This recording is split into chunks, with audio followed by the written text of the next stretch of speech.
Harsh is a very ಒಂದು miracle child ಅಂತಲೇ ಹೇಳ್ಬೋದು. Because he was unplanned and ನಾನೇ ತುಂಬ ಹಠ ಮಾಡ್ತಾ ಇದ್ದಿದ್ದು, ಇನ್ನೊಂದು ಮಗು ಬೇಕೇ ಬೇಕು, ಇನ್ನೊಂದು ಮಗು ಬೇಕೇ ಬೇಕು ಅಂತ.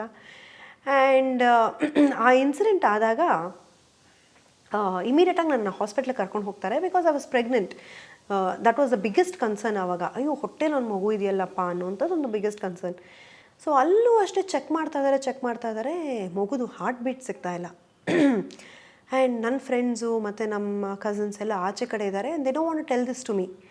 ನನಗೆ ಒಳಗಡೆ ನನ್ನ ಅಲ್ಲಿ my part of the story ಏನು ನಡೀತಿದೆ ಅಂದರೆ, ಇವಾಗ ಈ ಮಗು ಇದೆ ಅಂತಂದರೆ ನಾನು ನನ್ನ ಜರ್ನಿ ಕಂಟಿನ್ಯೂ ಮಾಡಬೇಕು. I have to face this world. ನನ್ನ ಕೈಲಿ ಹೆಂಗಾಗತ್ತೆ?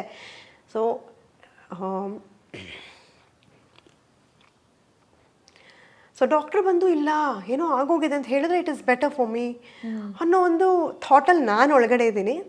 ಬಟ್ ಇಲ್ಲೆಲ್ಲರೂ ದೇ ಲೈಕ್ ತುಂಬ ಡಾಕ್ಟರ್ ನೋಡಿ ಒಂದು 1 hour ಟ್ರೈ ಮಾಡಿದ್ದಾರೆ ಡಾಕ್ಟರ್ಸ್ ಎಲ್ಲ. ಆಮೇಲೆ one of my friends is, Ammu ನಿಂಗೆ ಗೊತ್ತಿಲ್ಲ ಕಣೆ, ನಾವು ಆಚೆ ಕಡೆ ತುಂಬ ಪ್ರೇ ಮಾಡ್ತಾಯಿದ್ವಿ ಕಣೆ. ಆ್ಯಂಡ್ ನಾನು ಒಂದೇ ಒಂದು ಮಾತು ಹೇಳಿದೆ ಕಣೆ ಅಮ್ಮು, ಒಂದು ನಿಮಿಷ. So I just told one thing, Sam please don't do this to your mom Sam ಅಂತ ನಾನು ಒಂದೇ ಮಾತು ಕಣೆ ಅಮ್ಮು ಹೇಳಿದ್ದು. ಅದಾದ 10 minutesಗೆ ಡಾಕ್ಟರ್ ಸೇಸ್ ಮಗುದು ಹಾರ್ಟ್ ಬೀಟ್ ಸಿಕ್ತು ನಮಗೆ ಅಂತ. ನನಗೆ ನಿಜವಾಗ್ಲೂ she was the first person to comment tell me, ನೀನೇನು ಯೋಚನೆ ಮಾಡಬೇಡ, it is going to be summon we is just back to you ಅಂತೆಲ್ಲ. ಸೊ ಅಲ್ಲಿಂದ ಈಗ ನಿಮಗೆ ನೀವು ಸಮಾಧಾನ ಮಾಡ್ಕೊಳ್ಳೋಕೆ ಯು ನೀಡ್ ಸಮ್ ಪಾಯಿಂಟ್.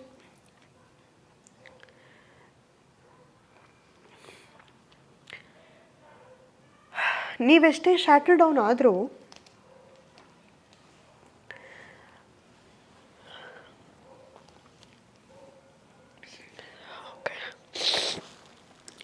ನೀವೆಷ್ಟೇ ಶಾಟರ್ ಡೌನ್ ಆದರೂ you have to gather back yourself, stand back strong and walk in the same path with all the pride